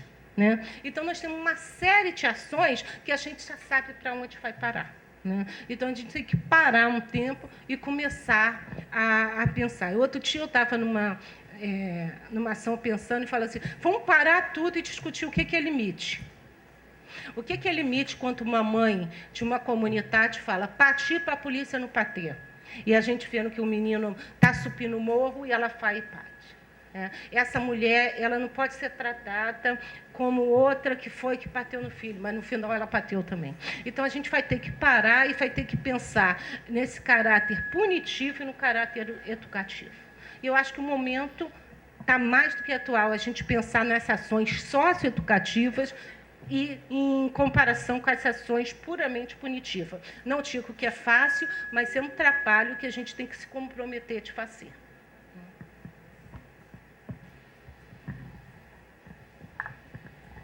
Bom, eu já vou acrescentar pouquinho, né? Parece-me que há uma diferença entre judicialização e juridificação.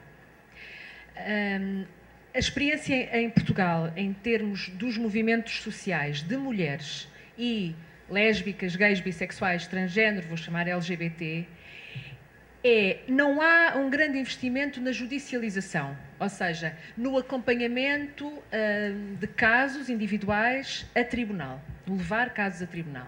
E isso sucede por motivos jurídicos muito específicos. As associações de mulheres e as associações LGBT em Portugal, contrariamente às associações de pessoas com deficiência, às associações de direitos do consumidor e dos direitos dos animais, por exemplo, não têm poder de representatividade jurídica. Ou seja, tem que ser a própria pessoa a levar o caso a tribunal. Se não for a pessoa, A, B ou C, a associação não pode representar. Bom, então não se nota essa judicialização, esse investimento no judiciário, mas nota-se um grande investimento na juridificação, na mudança jurídica, na mudança das leis. E isso tem sido alvo de várias críticas, desde logo porque encerra os movimentos sociais numa armadilha de burocracia, não é? De pensar cinzentão, não é? Aquele trabalho que depois descura necessariamente o trabalho com as bases, a educação mais social. Porque os recursos são limitados, também humanos, as energias são limitadas e se as pessoas investem numa área, necessariamente não conseguem investir em todas. Há, claro, esta grande discussão sobre o que é que deve ir na frente, o que é que tem prioridade. De facto, a mudança de mentalidades não se opera por decreto, não é? Mas ajuda. E o que se tem notado é que, em algumas áreas, por exemplo, a mudança jurídica tem estado muito na dianteira, muito na vanguarda, muito à frente daquilo que seria esperado em termos culturais, atendendo ao facto de se tratar de uma sociedade profundamente católica, com a mais longa ditadura da Europa Ocidental, 48 anos de uma ditadura conservadora, fascista, de direita, o que quiserem chamar, né? E, de repente, vocês olham para a legislação portuguesa e, no que diz respeito ao reconhecimento dos direitos das pessoas lésbicas, bissexuais, gays e transgênero, LGBT, é das legislações mais avançadas a nível mundial, com uma exceção, que é a exceção da homoparentalidade, que é uma exceção muito importante. Bom, não muda por decreto, mas ajuda. Claro que depois o investimento era aquilo que eu dizia há pouco, não é? Como é que a sua pergunta vai muito no sentido como finalmente ter um olhar de género que não passe só pela mudança legislativa. Opera-se com o seu trabalho, não é? E com o trabalho que este núcleo está a desenvolver, com o trabalho que cada uma e cada um de nós faz em casa, na escola, em tantos lugares. É multiplicar as esferas de intervenção. Não há, é mesmo por teimosia, e é desgastante e é frustrante, mas tem mesmo que ser por teimosia, não muda de outra maneira. Não vai lá por boa vontade, não vai lá por meritocracia, não é? Sabemos como é. Finalmente, a este propósito, tenho que recomendar o trabalho que tem sido desenvolvido no Centro de Estudos Sociais da Universidade de Coimbra pela Madalena Duarte e outras pessoas, e esse trabalho tem sido publicado e está disponível também online, nomeadamente na Revista Crítica de Ciências Sociais. Eu vou deixar com este núcleo maravilhoso 3 números desta revista, mas vocês terão a todas e todos acesso à maior parte dos números se entrarem no site do SES, está bem? Boa tarde a todas e todos. Eu sou Iris, da PUC Goiás, sou estudante de graduação. Eu queria fazer uma pergunta para toda a mesa: como que vocês avaliam, né, a tímida produção do serviço social nessas temáticas tão importantes, né, que são gênero, raça, etnia, orientação sexual, identidade de gênero, quando nós temos o nosso 11º princípio, né, fundamental, que fala que o exercício do serviço social sem discriminar ou ser discriminado por questões de gênero, raça, etnia, orientação sexual e identidade de gênero. E se isso não está um pouco ligado com a questão dessa discussão, né, que nós temos hegemonicamente discutindo nessa perspectiva crítica dialética, que vê a sociedade enquanto, né, sociedade de classes. E aí a gente acaba se sentindo impedido de fazer outras discussões nesse medo de estar, né, desviando o nosso foco. A gente está rindo aqui porque essa é a questão central, né, de todo esse debate, né, e eu acho que esse programa tem se mostrado um importante espaço, lugar, né, de contraposição, de uma certa forma, de mostrar a riqueza, a importância, enfim, através do trabalho da produção acadêmica, das pesquisas, né? E a gente tem várias colegas aqui, né, que estão investindo nessa discussão, nesse debate, né? Aí eu estou olhando aqui para elas, né, né? Então a gente tem muitos trabalhos que estão se voltando e com essa preocupação de pensar a área frente ao debate de gênero. Porque se a gente olha os estudos de gênero, eles assim, na sua história, né, eles acumularam já um debate, uma consistência teórica, né, uma reflexão, que ainda com os seus embates nas ciências sociais, que eu acho que isso é uma tônica, né, dos estudos de gênero em qualquer área, mas no serviço social a gente ainda está muito, muito, muito, muito atrás, né? Assim, a gente anda a passos lentos, né? E, em parte, eu concordo com você, né? Eu acho que existe realmente uma interpretação, eu acho que da profissão, até em função da sua história, né, em termos da forma como o serviço social foi se consolidando enquanto uma carreira acadêmica, né, como foi qualificando seus quadros intelectuais, que encontrou, né, um abrigo nas teorias marxistas ou crítico-dialéticas e que foi, de fato, fundamental para todo o processo de amadurecimento da profissão. Mas que, em um determinado momento, e por razões que eu acho que a gente precisaria assim, de mais tempo para analisar, se tornou uma camisa de forças, né? Se tornou, na verdade, quase que um enclausuramento da possibilidade de investigação da realidade, de acompanhar as dinâmicas que as realidades estão exigindo que a gente refine os nossos instrumentos analíticos, né? E na medida em que ser um bom assistente social hoje é igual a ser um assistente social marxista, né? Ou do projeto ético-político, que na nossa profissão acaba incorporando, né, esse código, eu acho que se torna muito difícil, né? Quer dizer, muito corajoso dentro da profissão, uma fala que vá, na verdade, mostrar a qualidade, a possibilidade de pensar a profissão por um ângulo mais variado, mais diversificado. Agora, é uma tarefa urgente do serviço social, né? Se a gente não quiser se autodigerir, né? Sei lá como é que a gente pode falar, porque, de fato, eu acho que os alunos, os profissionais, têm desafiado a academia em relação a isso, embora muitas vezes com pouco eco dentro da própria academia, mas no sentido de trazerem as suas angústias e seus dilemas nas experiências profissionais, que se a gente escuta com atenção, o que está sendo dito nós precisamos refinar nossas interpretações, nossas análises, né?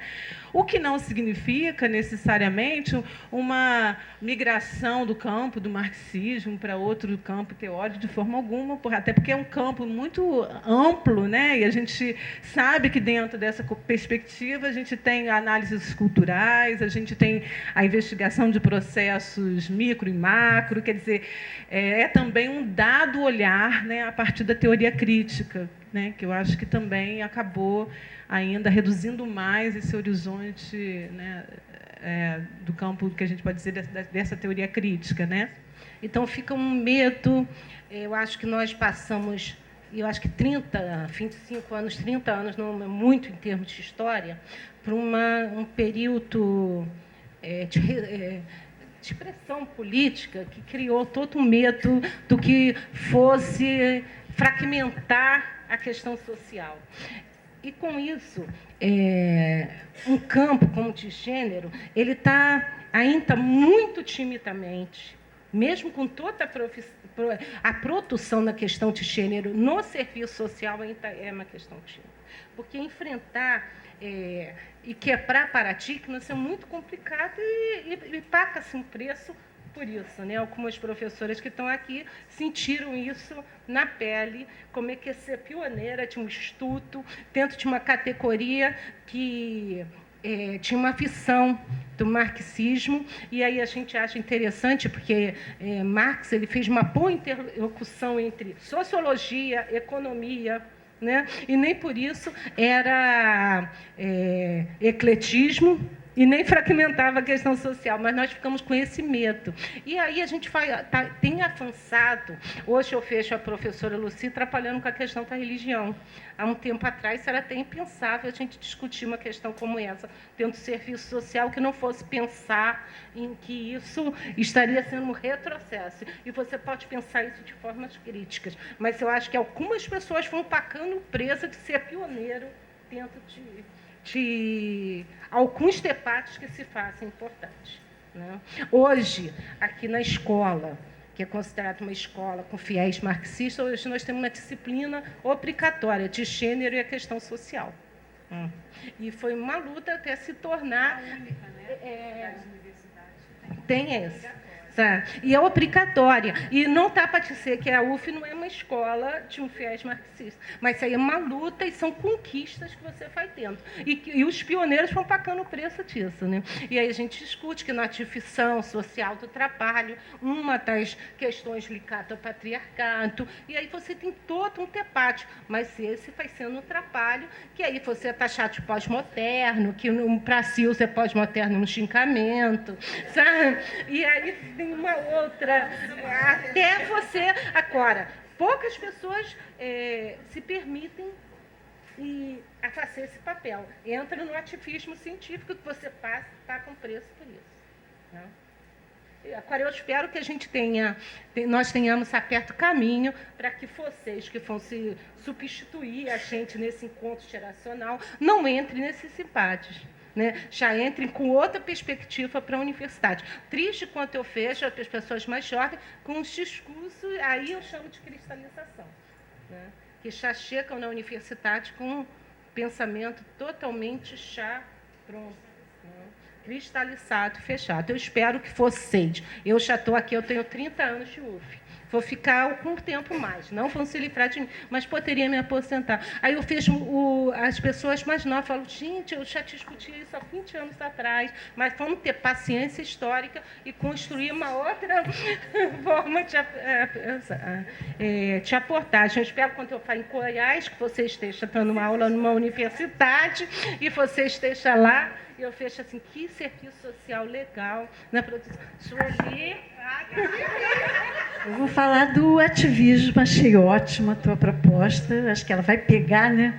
Mas tem problemas no ativismo. E Sinira foi inclusive testemunha. Numa comemoração do Dia Internacional da Mulher, foram apresentadas pesquisas sobre a violência contra a mulher, e eu estou absolutamente enraivecida com a violência que as mulheres cometem.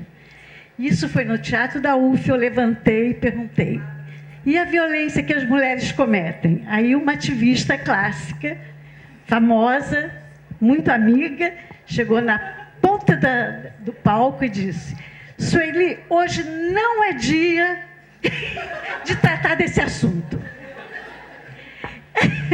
Então, o ativismo político, dentro, inclusive, do movimento feminista, né, criou um paradigma difícil de quebrar.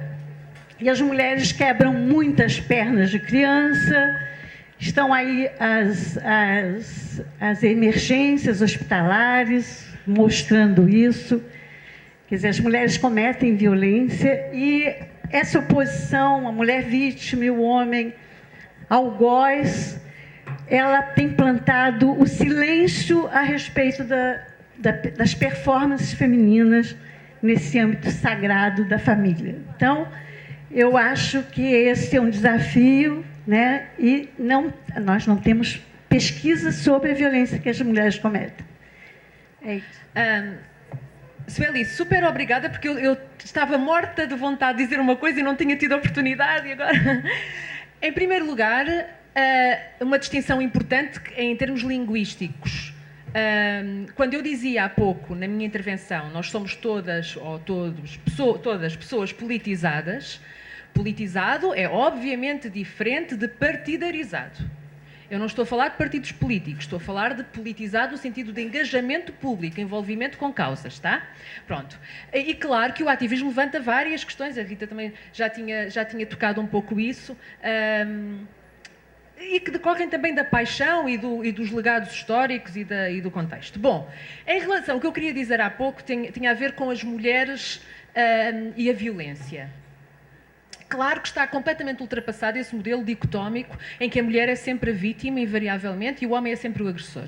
O meu trabalho na área da violência tem sido sobre violência conjugal lésbica, entre mulheres. E aí é mais do que provado, é um exemplo mais óbvio, de que a violência muitas vezes é bidirecionada. Não é sequer unidirecional, de lésbica A para lésbica B. Não é sequer assim necessariamente. E, portanto, há vários níveis nesta conversa.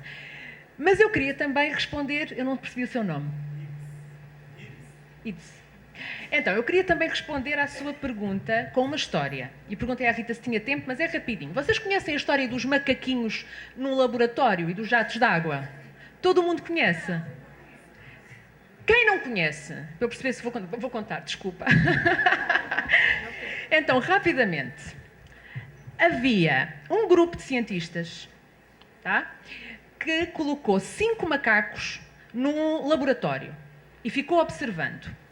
Tinha estes 5 macacos e no meio tinha um cacho de bananas, falam cacho, e uma escada, escadote. Escadote ou escada? Uma escada. E então, eles ficaram observando o que é que os macacos faziam. E de cada vez que um macaco subia para tentar apanhar uma banana, os cientistas, vamos imaginar que eram só homens, os cientistas jogavam uma mangueira de água gelada em todos os macacos que não tinham ido lá. E foram repetindo isto.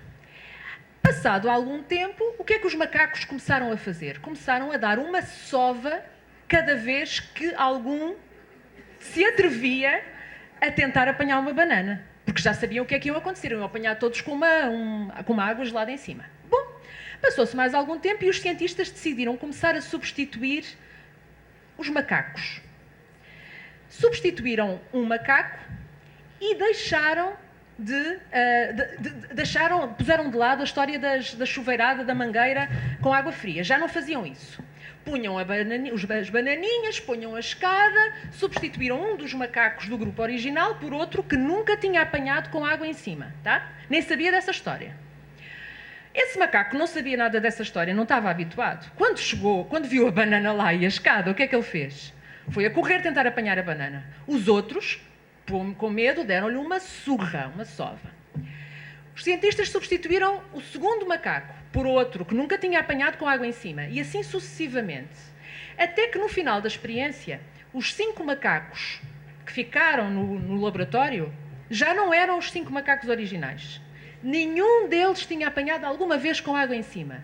E ainda assim, cada vez que um deles tentava apanhar uma banana, os outros davam-lhe uma sova tremenda. E a história diz assim: se fosse possível perguntar aos macacos que estavam neste grupo, no segundo grupo, porquê que vocês fazem isso? Vocês têm fome, está ali a banana, porquê que vocês fazem isso? Eles diriam: não sei, mas aqui sempre foi assim. É a tradição. É assim que eu quero responder à tua pergunta. Tudo isto passa por uma maneira de fazer as coisas. Leva tempo a transformar, não é? Leva tempo a transformar. Tem a ver com tradição, tem a ver com privilégio de uma área sobre outra, provavelmente. Não conheço tão bem o contexto do serviço social e muito menos no Brasil. Mas queria terminar com uma nota de esperança, porque a mudança passa por ti, não é? A mudança passa por nós. E este seminário, organizado desta maneira, com um enfoque tão grande, tão generoso na área do género, com uma sala tão cheia, é possível acreditar que, de facto, as coisas hão de mudar, não é? E que chegará o tempo em que agarraremos as bananas todas a que temos direito, sem medos.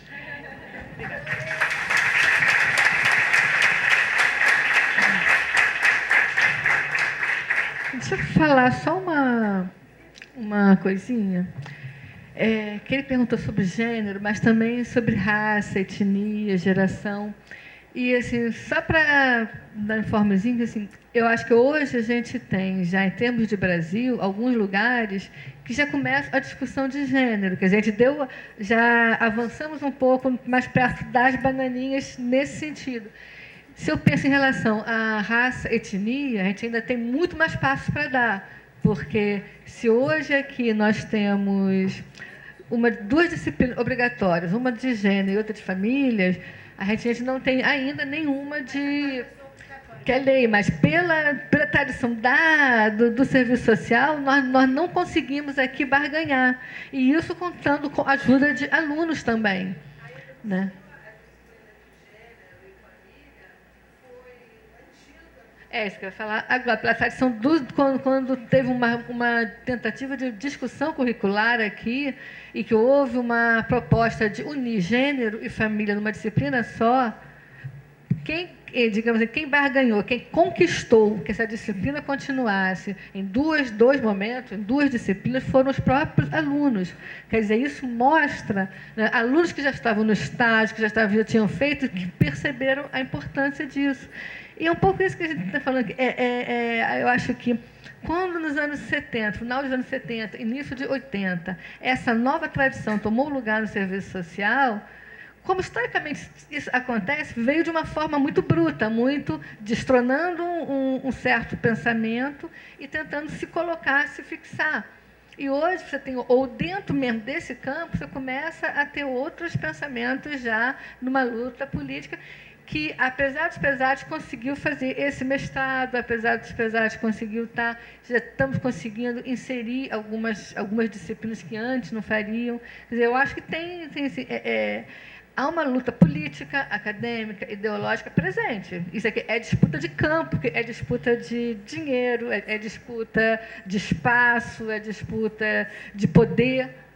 Mas, assim, eu acho que a gente avançou um pouco nesse sentido, na área de gênero, principalmente. Acho que a gente precisa avançar mais ainda em termos de produção, principalmente. Eu acho que a última pesquisa que a gente fez na Serviço Social e Sociedade, que é o carro-chefe, a revista tinha 2 artigos sobre raça, etnia, por exemplo. São quantos anos de serviço social e sociedade, né? Então... Em termos curriculares, as universidades, não só de serviço social, têm que colocar no currículo uma disciplina de gênero obrigatoriamente até ano que vem, e meio ambiente começa a ser obrigatoriedade de algum instituto, tem uma transversal, ainda não é obrigatório uma disciplina, mas tem que aparecer nas emendas. Então, acho que com paciência histórica, nos 5 anos, nós vamos ver alguma diferença, pelo menos em relação à raça e etnia. Já tem que mexer, vai ser obrigatória a partir do ano que... Seria esse ano, mas ainda... Uma coisa interessante, ter profissionais para dar, porque também numa outra pesquisa que a gente fez, raríssimos professores se colocaram como capazes de dar uma disciplina nessa área. Né? Mais alguma questão? Então, a gente estava pensando, eu estava selecionando esta bibliografia, falei, isso são coisas que não está no currículo, vocês têm que ler, que é a discussão da tradição, da experiência, né? E até tem uma discussão muito interessante de tradição como uma coisa que sedimenta, né? Que hierarquiza, né? E a experiência como uma coisa que faz sentido a uma vida coletiva. Eu acho que essa definição do Benjamin, e discutida muito bem pela Maria Rita Kell, nos leva a essa experiência do mundo feminino, não de colocar na forma de tradição, né? Mas de uma experiência coletiva capaz de dar sentido a nossa vida, sentido a nossa experiência, obviamente sentido a nosso fazer profissional. Até me lembrei um pouco da fala da Carla, como essa experiência coletiva dessas mulheres, né, ouvinda dos antepassados, ou mesmo a experiência recente, foi capaz de barrar uma guerra possível, né, e eminente, e que acontece em outros lugares. Talvez aquela ponte que separou esses mundos, né, a ponte quebrada, possibilitou que essa experiência fosse valorizada no sentido, este sentido extremo, de uma experiência que dá sentido ao nosso fazer, o sentido à nossa vida, e não que cristaliza a hierarquia, como se faz a tradição. São coisas diferentes, né? E da fala da Nívia, um pouco também como essa, que o Benjamin ela fala, essa desqualificação dessa noção de experiência, que dá sentido à vida, que faz a gente aderir a todas essas novidades, né? Da juventude eterna, da desqualificação do velho na nossa sociedade, né? de um sentido de você ter um mundo, até que os idosos têm se colocado bastante bem nesse momento. Mas essa desqualificação dessas experiências vividas, que dão sentido à vida, que a modernidade tenta barrar, é um pouco do que a gente faz na contramão ao colocar essas disciplinas no serviço social e lutar muito para que elas estejam junto. Que é isso que também vai dar sentido à nossa prática profissional e terminar com essa grande, desesperadora frase: a teoria não tem nada a ver com a prática.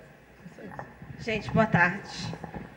Só complementando o que a professora Senira falou e a mesa, e a professora Nívia, eu, como aluna,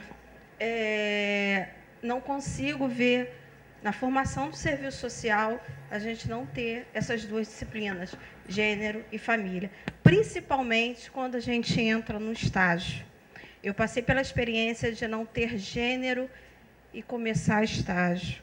E depois, no percurso do meu estágio, eu ter gênero.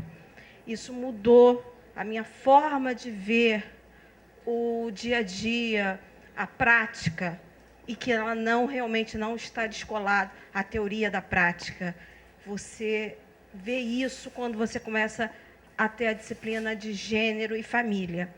E depois eu tive a oportunidade de ser monitora, tanto da disciplina de família quanto de gênero. E a gente começa a perceber, né, e ver nos alunos, que são nossos companheiros, a diferença, que eles começam a desnaturalizar aquilo que parece tão natural. Ou seja, as situações que são tão naturalizadas, como a questão da violência, da forma de falar, de você, de repente, agradecer porque o seu marido lavou a louça para você, né? Você chegou, trabalhou o dia inteiro, foi para a faculdade, chegou em casa, fez a janta, seu marido foi lá e lavou a louça para você, muito obrigada. Por quê, né? E aí você começa a parar para pensar. E o serviço social é uma coisa assim que me encanta muito, e que eu comecei a fazer serviço social, você liga até a ClaSap. Quando você começa a ouvir uma reportagem, né, você vai ouvir o William Bonner falando, e você começa a pensar o que ele realmente está querendo dizer, né? Quando você começa a ver as reportagens sobre violência familiar, a violência doméstica, né, que está muito grande, e você, mas só agora? Não, é porque agora está sendo colocado na mídia. Então, você vê nos jornais muitas reportagens sobre a violência, mas sempre houve. Agora, aqui, nós está vindo para a mídia. E é muito interessante, gente, a gente começar a ver as coisas com outro olhar, não naturalizar a situação que está posta, né? Que vem, a gente é criado dentro de um contexto em que tem são os papéis, né? Os papéis do homem, o papel da mulher. E a gente tem que começar a ver isso de outra forma, né? A ver que nós somos iguais, somos seres humanos, né? O homem e a mulher, e a gente tem que começar a pensar e exercitar isso, e a gente vai passando, vai começando a ver, conforme a gente vai estudando, família e gênero. É só uma palavrinha, tá? Obrigada. Boa tarde a todos e todas, né? Antes que as pedras sejam atiradas. Bom, meu nome é Luiz, eu sou professor da UF também, sou professor substituto na medicina, eu sou dentista por formação, e eu achei interessante quando a professora, desculpa, esqueci o nome, a professora Carla falou que ela estava dizendo assim, não, mas o curso de serviço social a gente não trabalha muito ainda com esse, a gente precisa trabalhar mais com essa questão. A medicina, então, nossa senhora, você não tem ideia. Exatamente, por isso que eu estou aqui. Por isso que eu estou aqui. E não sei se traz eu também fiquei pensando agora também com a questão das novas mídias que se coloca, a questão e também dessa tecnologia toda aí que é utilizada pelos jovens, e quanto também eu participo da vida um pouco deles, a partir do momento que eu acesso Facebook, Twitter e tudo mais, e como esse discurso tradicional da diferença de gênero ainda é valorizado por esse jovem, né? Assim, eu costumo dizer que eu vivo um pouco da utopia de acreditar no mundo melhor, no mundo futuro melhor. Mas é muito difícil a gente ter pessoas hoje, formadoras de opinião, né? E com a mídia mesmo, como a colega acabou de falar, das mensagens subliminares que são passadas dia a dia. E aí eu fico pensando aqui, como é que nós, acadêmicos, politizados, não partidários, mas politizados, podemos agir de maneira com que essas novas formas de tecnologia venham a nosso favor também. Porque assim, eu fico pensando, você coloca alguma coisa lá e você acha, bom, o camarada vai, essa pessoa que está no meu ciclo de convívio vai replicar isso. E eu me decepciono quando eu vejo que ninguém replica aquela parada. Mas o que está acontecendo? Né? E assim, eu fico pensando na gente mesmo. Tem muita coisa também que eu olho e digo assim, pô, eu também não repliquei isso. O mundo é tão louco, o mundo está tão louco, né? Eu acho que a gente divide, a gente compartilha disso, essas nossas angústias, esse nosso... A gente tem um olhar macro, mas eu fiquei pensando, quando vocês estavam colocando aqui, eu ficava pensando assim, como é que está a questão da Europa hoje, com essa crise toda, esse mundo globalizado, essa questão de todo mundo tem que ser muito bom, né? Tem até uma parada no Facebook mesmo, né, que fala assim, viver no Facebook é o melhor dos mundos, né, porque todo mundo é bonzinho lá no Facebook. Em compensação, no Facebook mesmo a gente vê muita coisa que os nossos pares não fazem, que a gente espera que eles façam. Assim como na própria universidade, né, a gente tem um par no departamento, eu não estou falando nosso, no caso meu, mas estou falando nós como todos, como um todo aqui. No próprio departamento, nesse próprio local de transformação do pensamento, como é difícil mudar esse pensamento. Né? A professora falou, tem 30 anos de UF, eu tenho apenas 6 meses. E eu fico pensando justamente, eu com 6 meses já estou desse jeito, não sei se vou aguentar 30 anos. Não sei se eu chego lá. Mas, enfim, eu vim aqui somente para dar esse desabafo e compartilhar com a professora, assim, até acho talvez fazer um carinho na professora, de falar, olha, não é só o serviço social, não, a medicina também está bem lá atrás em relação a esse debate de gênero. Era só isso, e para quebrar um pouco o vinho que está... Obrigado.